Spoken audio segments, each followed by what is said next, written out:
Star Fox Assault, released in 2005, published by Nintendo and developed by the Japanese company Namco. Namco had made some other space fighting games in the past, so it only seemed right that they would make the next Star Fox game, especially after the disaster known as Star Fox Adventures, which was developed by Rare, and that's a whole other story that I'll have to cover in another video. But for now, Star Fox Assault. This game was originally, from what I could tell, was originally going to be almost like entirely a shooter, and it was booed at E3 2003, so they had to rework it to be more like an actual Star Fox game, rather than, a shooter as they were originally planning. So, and thank God, because it actually is, it does work pretty well, but there is still some shooting elements. We'll get into that a bit later. But for now, let's get into the game and the beginning of the story. So we open with this cinematic cutscene, and it looks very nice. And it follows as the Cornerian army are fighting Andrew Oikeni's defenses. Apparently he left Starwolf and began a new life of rebellion, and he started his own little thing. So the Cornerian army is having a lot of trouble fighting him, and then we see the Great Fox come into action. And then the Star Fox team are ready and go out for their new adventure. And just to start off here, the music is amazing. Like, it's the best in a Star Fox game. It's even better than Zero's soundtrack, in my opinion. But yeah, it's just amazing. And the second scene and then we get a little briefing, which is new. I find this kind of cool. There's some pretty funny dialogue occasionally.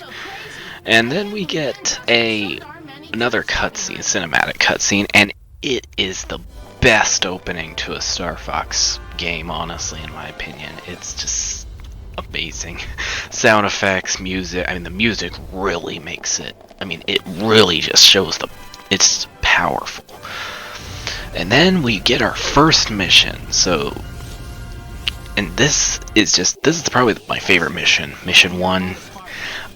So you got full R-Wing action, just like 64, except very smooth considering it runs at 60 FPS. Well, this section at least. And it's very good section. I really like it. And of course Slippy gets tail at the beginning. Classic Slippy. And it's just overall, I can't really say much other than it's a great mission. It's just, your typical Star Fox. It's like a Star Fox 64 mission, but like completely remastered and with amazing music and a smooth frame rate. That's all I can really say about it, except it's not in Corneria, it's actually in space. You then reach the planet Fortuna, because Oikeni keeps fleeing, and then there you fight your way through the planet and then find him. And so you have this rather easy boss where you just fight his, it's almost like an Andros ripoff. Falco even says, are you an Andros wannabe? And then after that, you actually have another boss fight. This time it's a little bit harder, and it's the true enemy of this game, the Aperoids. And then you defeat that boss, and then you get a little core memory from it, like a sample specimen, I guess you could call it. And then you send it to Beltino, who's a new character. It's actually Slippy's father, and Slippy has no idea that he's actually the research director on this whole Aperoid thing. So, and apparently they had fought Aperoids before, but they just kind of forgot about it. We're like, whatever. It decimated quite a bit of the fleet, but they somehow were able to survive it, and now that they say that you need a better specimen. So now we finally go to Planet Katina, where a distress signal is transmitting. Now this is where the game starts to take a bit of a downfall. The first mission was just a great start to the Star Fox game, too. Especially for a Star Fox game. It's probably one of my favorites of all time in the Star Fox game.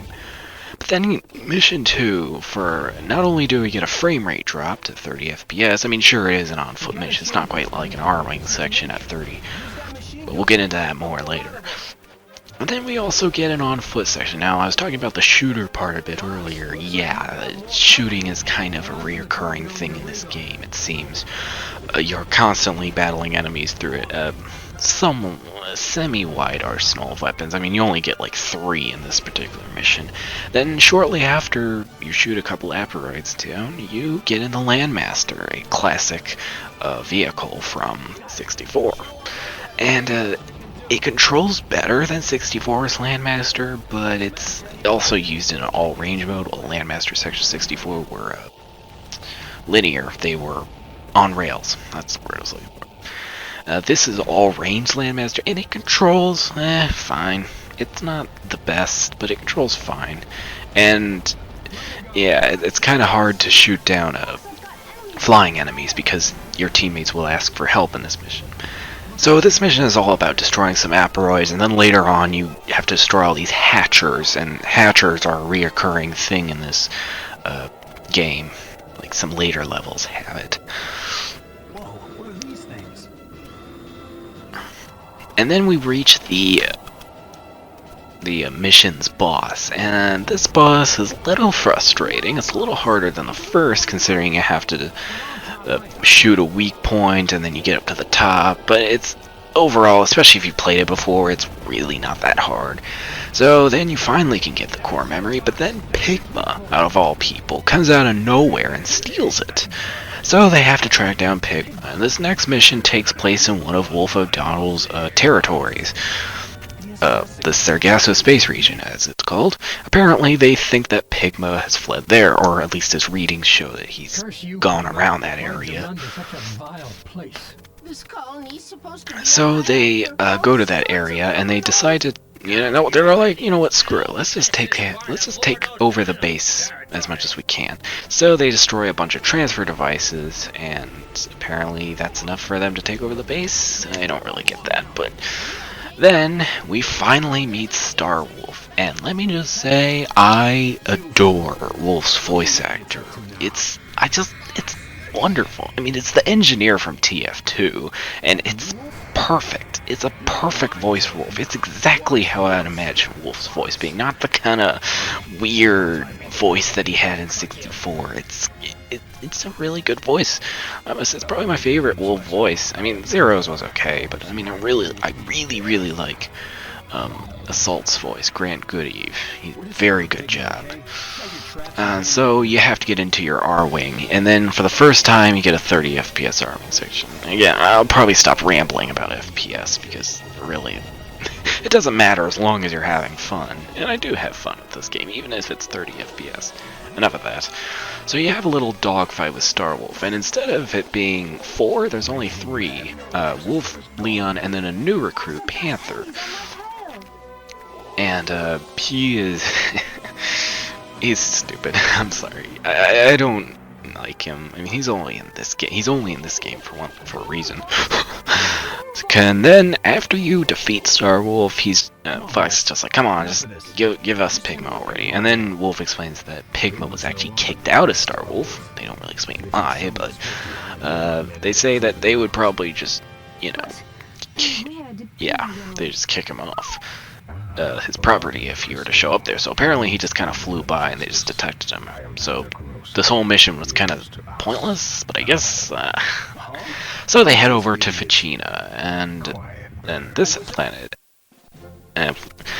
So they head over to Ficina, and there they discover it's just icy. It's snow and ice, and that's it. It's just constant blizzard, like bad blizzard. So you could really only survive being in the Landmaster. So it's a Landmaster mission.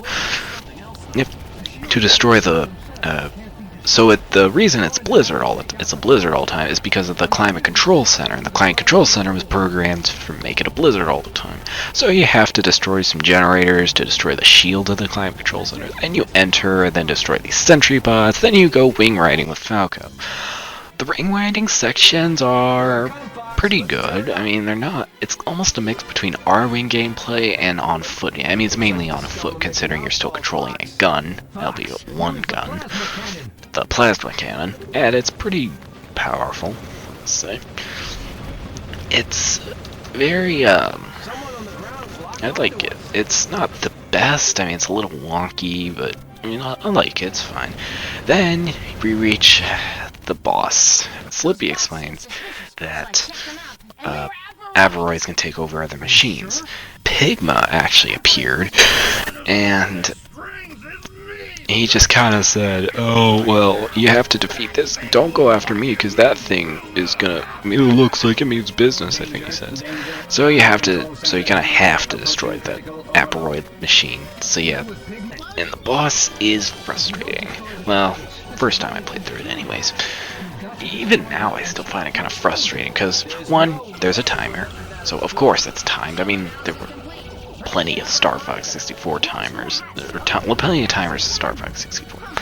There's it's timed, and you have to bomb it, and you have to getting in front of where the hatch is, you know, to bomb the weak point is really hard to get to sometimes, and it's like, you have to constantly go this way, and you have to go that way, and ugh, I don't like it. So yeah, the boss for China is pretty frustrating, and lost me a couple lives. In fact, I think I even got a game over when I first played it. It's it's bad. Then after that, once you successfully, finally, after you defeat the boss, Falco talks about, "Oh, I can't believe you get attacked by your allies," and then Peppy says, "Machines are machines, after all. Those without strong wills can be easily turned to evil." And then Fox kind of reflects and says, "Strong wills. Allies or enemies?" What is it, Fox? And then it's almost like he's reflecting on his life, just because he says that. I always find it a bit funny, but at the same time, it's a little bit nice, I guess. So the next section is the asteroid belt. They figure out that Pigma has fled to the asteroid belt, and this is another favorite. This is another favorite mission of mine. It's smooth, it's fun to play. It's, you know, completely R-wing, like a typical 64 mission. And overall, it's pretty good. And the boss, I mean, it's pretty good actually. It's really good actually. And I really like the design of the boss here. It's very detailed and just probably one of my favorites in the game. Maybe my like second favorite. Again, I haven't really thought of a ranking of these. So yeah, overall it's just very fun and just, you know, it's what you'd expect from a Star Fox game, really. Good old flying action. So then we move to mission 6. There's a cinematic cutscene.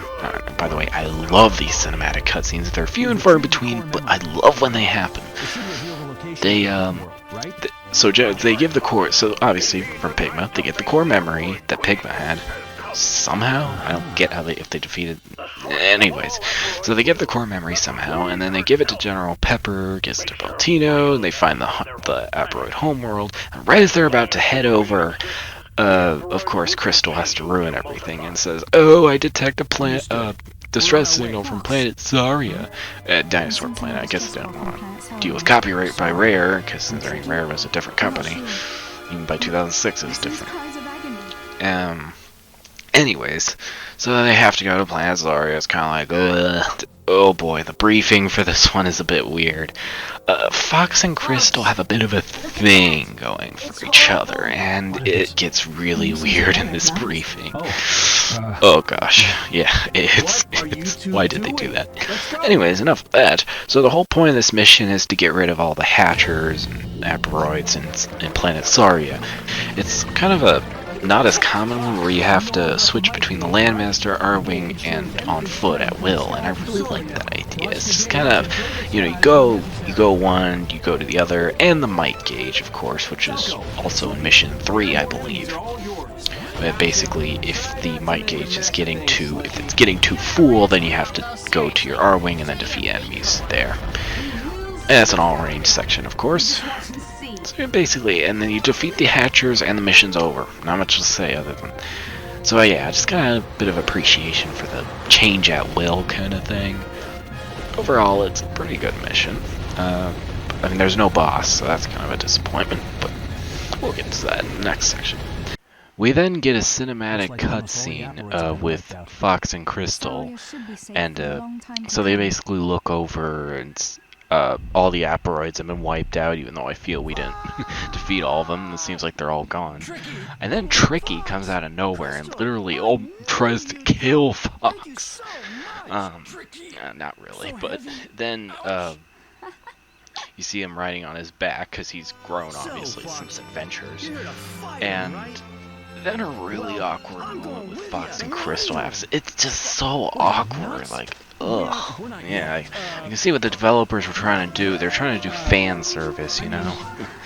But other than that, it's a nice little cutscene, nice cinematic cutscene, so definitely appreciable for that. So next session, Planet 7, Corneria. So we're going home. We're going back home to Corneria. War Comes Home, this mission's called. And General Pepper briefs them, saying that the Cornerian fleet was decimated, and they have to go, basically, destroy the asteroids on planet Corneria. I guess is what the reference is. But to even do that, they have to destroy radar jammers, and Fox does that on foot. While, oh gosh. So, Corneria, it's... And then, oh yeah, General Pepper just goes offline for no reason. You know, because he gets randomly disconnected from the voice channel. So, yeah, so we kind of don't know, what's the fate for General Pepper. But anyway, so this, the beginning is fine, but then, oh god, this horrible part comes in. Crystal begs for help. Of course it's Crystal, it's the newbie. It's not even Slippy, who's even has like some experience. No, it's Crystal, of course. So you kinda, it's horrible. You have to shoot down the enemies with your sniper rifle. It's not even like in stage 2 where she and Slippy asked for help, and like you could just charge the shots and they would go right to her. No, you can't charge shots with the sniper rifle. It is frustrating. Like literally, to earn the ally medal for that, I had to go back to bronze and then defeat all the radar jammers just to, you know, not have to deal with her, not have to deal with Crystal, and then obviously just keeping her around. Because God, it is bad. I think there's only like one time I actually succeed in saving Crystal from that. It's, ugh, aiming is terrible. And since it shoots, and then it shoots the wrong way. Well, it doesn't shoot the wrong way. It shoots the direction you want it. But then the ships that are chasing her are like they're already gone, so that shoot does nothing, and you waste a bunch of sniper rifles. So even when you do save her, you barely have any left, and you have to go hunting around town for more ammo. So, but other than that atrocious part, yeah, this part's fine. So you, then after the radar jammers are taken out, Peppy sends you an army, so once you're about to get in there, the asteroids just kind of come out of nowhere and all this explosions, and and Fox is just like, how do I fight? So he just jumps off and just hoping that something happens, and sure enough, Wolf and his team, in a surprising turn of events, actually help Fox, and Fox goes wing riding, just like the section in Planet Katina. Or no, Vagina, not Katina. Very similar subjects. Anyways, so you go wing riding, destroy a few enemies, and then you discover General Pepper is the boss for this stage. He got infected by the asteroids, but is somehow still conscious and says some questionable things in the process. Like, shoot me, and that's just like, whoa, okay, this is way too much. Maybe that's why this game is rated T. We'll get into the rating a bit later. It's just like, whoa, okay, that's a bit too much. But yeah, you literally have to shoot him down, and then he explodes, but then Peppy tries saving him. It's a bit weird, but apparently Pepper's still alive, because of course they have to keep the heroes alive somehow, or even if they're side heroes, they have to keep them alive, you know. That appears again later in the game, but no spoilers for now.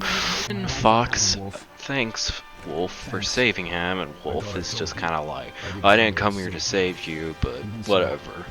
And then when Fox is starting to walk away, Wolf gives him a little piece of advice. Don't hesitate. When the time comes, just act. And personally, I really like this scene.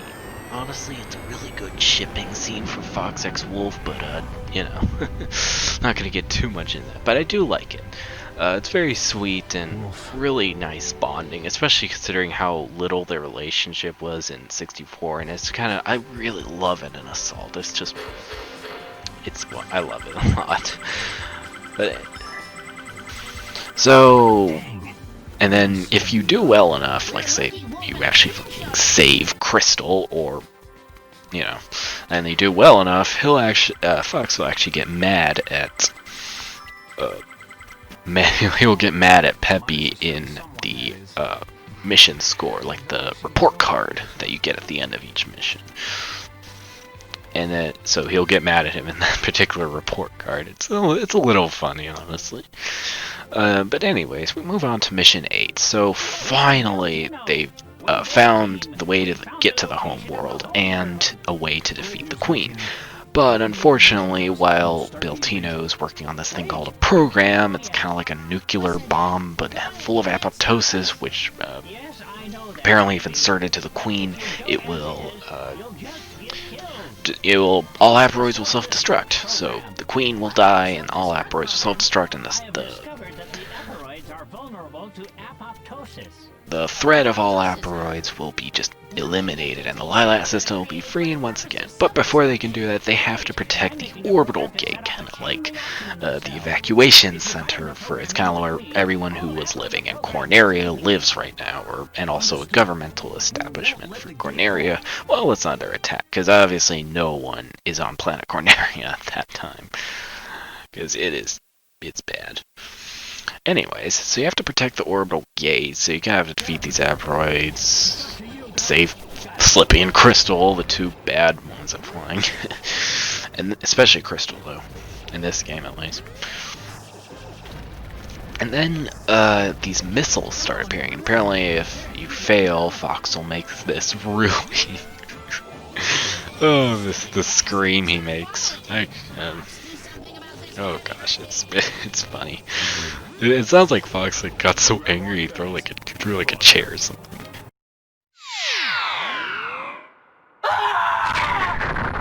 Enough of that. So you defeat these missiles, and then some bigger ones appear, and only certain areas can be damaged. So that's really annoying. But then you take out those, and then a boss appears, and the boss is a little hard for me at first, but really it's pretty easy. You just bomb it a couple of times, as long as you have the dual blue lasers or even the dual green lasers. The boss will go by pretty quick, even though it's another one of those certain areas, and they mean very specific areas can be damaged. It's okay. We then move on to Mission 9, and before Mission 9 even starts, we get a nice cinematic cutscene with, I swear, it's the most dramatic gate creation scene I've ever seen. But very epic music. Like, I mean, seriously, look at this. That is just dramatic, especially for a gate creation scene. And then we get a little motivational speech by Beltino. Oh, so motivational. But seriously talking though, some of the shots in this literally look like they could be their own movie. Come on, make a movie about the aporoids and Star Fox already. I would watch that a million times, unless it sucked, which I could see that happening. Anyways, so yeah, this pretty cinematic cutscene and very beautiful music. I can't even find it in the original soundtrack, but I love the music in this particular cinematic cutscene. So anyways, they enter the aporoid homeworld and are surprised at how pretty it is, how lovely it is, how lovely it looks at least. And then they discover Aporoid City, which is kind of like almost like a base, I guess, for the aporoids. And it's kind of outside the actual place, but it's kind of hovering above the actual homeworld. So they realize that there's going to be a shield, so they can't just directly go inside, so they have to take out shield generators and hatchers.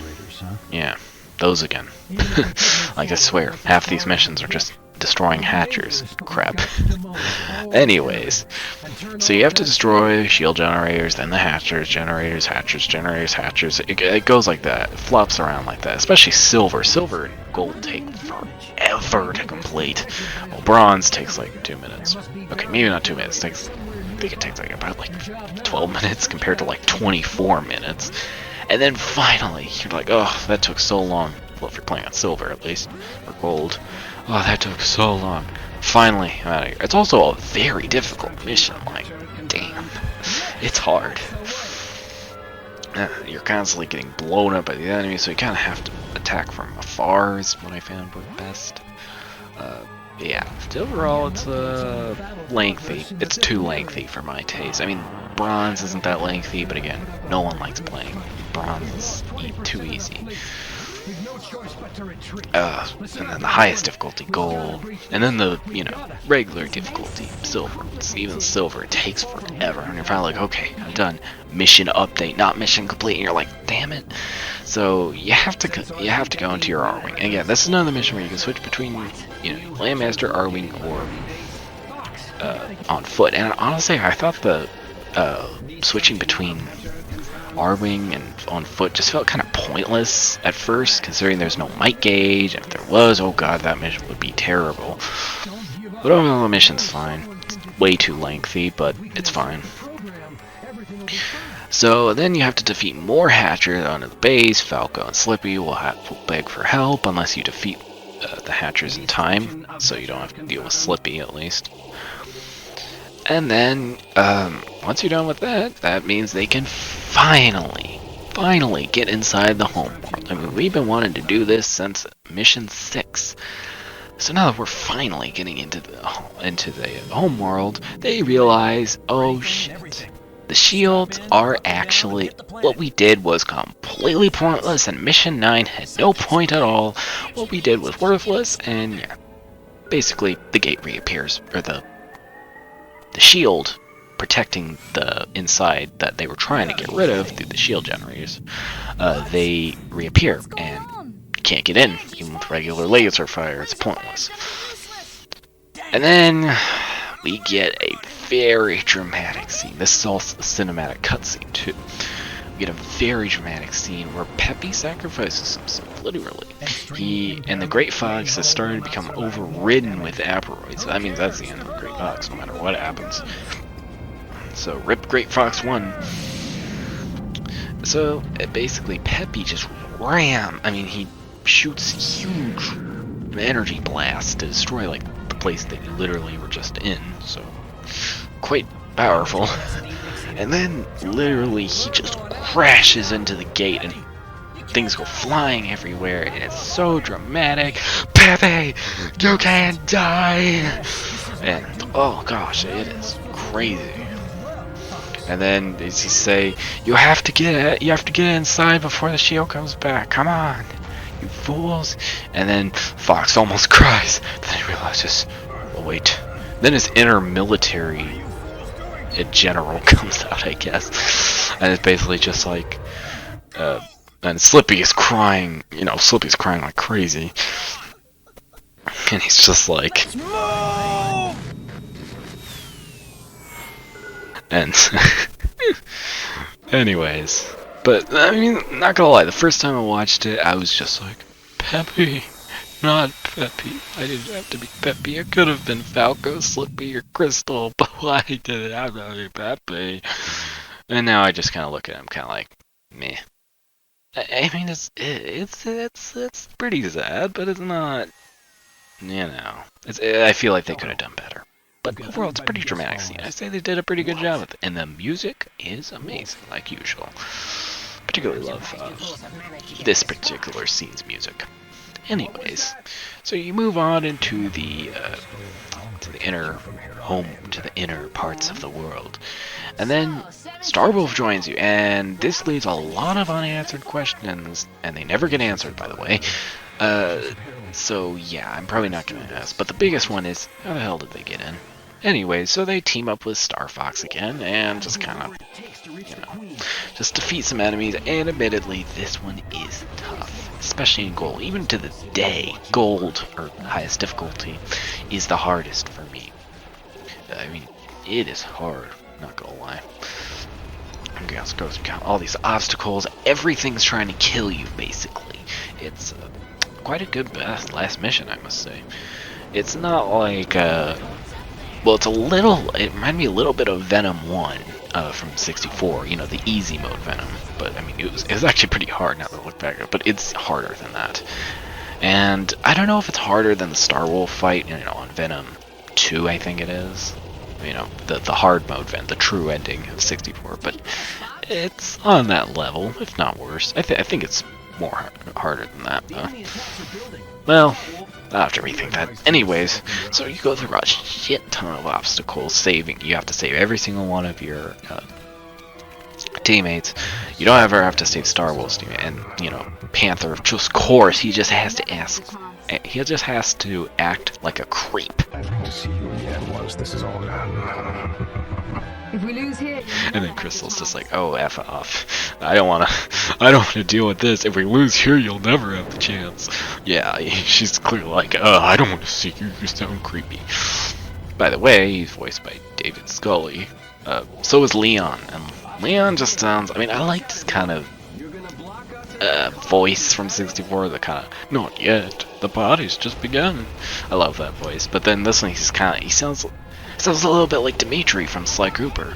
Anyways. But yeah, they're literally the same voice actor, so, and they're both lizards or chameleons of some sort.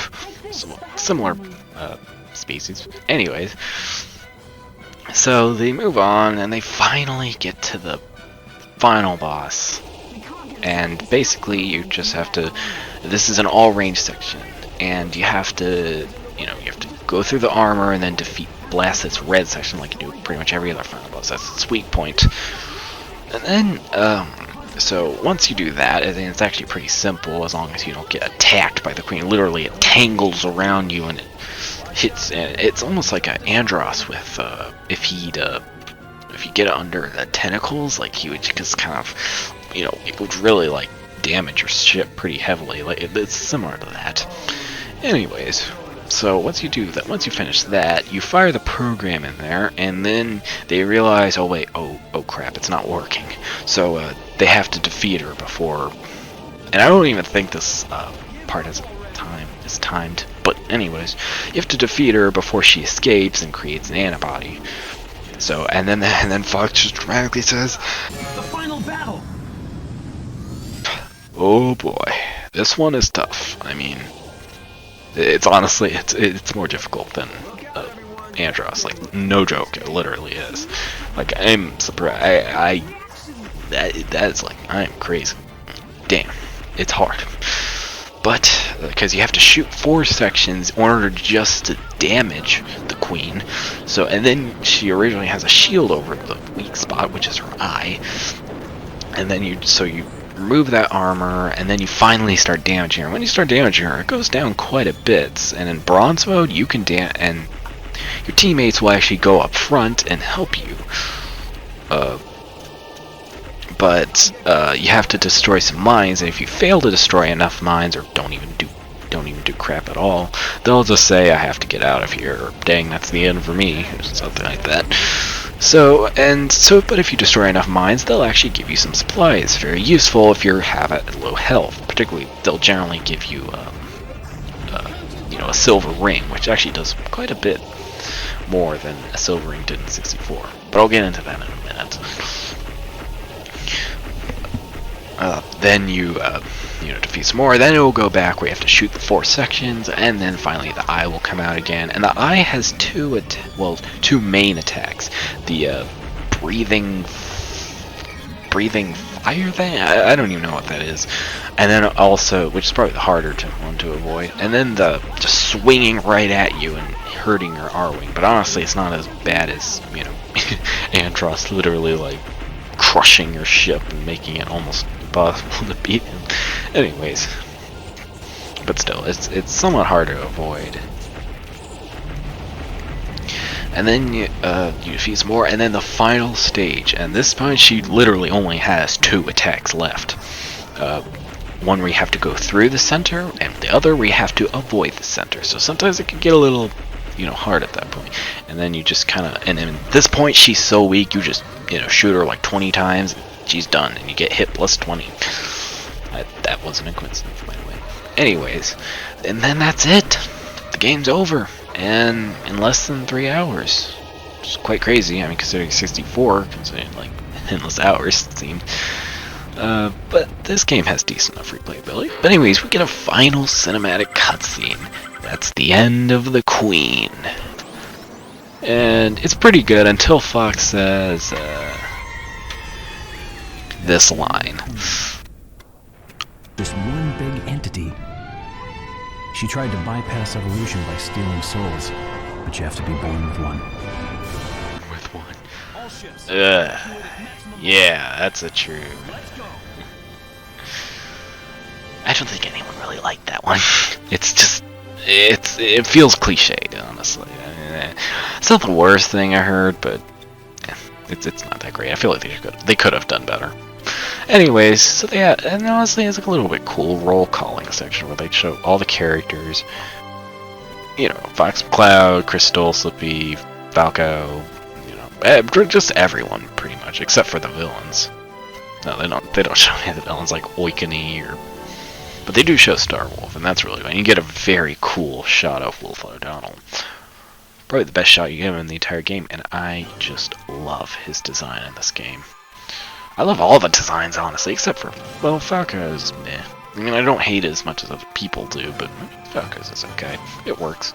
But all the other designs I really like. It's better than Adventures, for sure, but it's not much better than 64. I mean, 64, again, had the really blocky designs. Again, an N64, and then this is a GameCube game, so of course they're going to look better. But even they look even better than Adventures, in my opinion. Yeah. So yeah, and then the credits play, and oh my gosh, the music for the credits is amazing. Like, damn. And the ending is just really feels powerful. Like, wow. It's amazing. And just playing it just sounds so loud and powerful. I love it. And then we get a post-credit scene. And I was kind of surprised, considering that it was kind of obvious they'd make it out safe, so I was just kind of like, what are they going to do with this? Just kind of explain what happened to everyone else? Sorta. But, oh boy. So, you know, I love the cinematic cutscenes, but this one is just, I mean, it's good at first, but then they just, they had to bring Peppy back alive, didn't they? They just had to. They couldn't resist it. Peppy was just too low, but they were just like, you know what, let's just make, I mean, the odds were impossible for him to even to get to an escape pod in, you know, actual time, considering how quick everything happened. And it's literally showing him dying at the end of that leather cutscene. But it's just, nothing makes sense, honestly. And apparently Fox knew about it, even though he's literally on the verge of crying right before he turned military general. But I don't know, it's just, yeah. And he just kind of suggests that Wolf's team being okay too, despite them literally being, you know, killed by a bunch of asteroids. So yeah, it's, I don't know. And they mentioned General Pepper too, and well, they kind of already revealed that General Pepper was going to be okay, considering they said he was in the hospital recovering earlier on, so I don't know.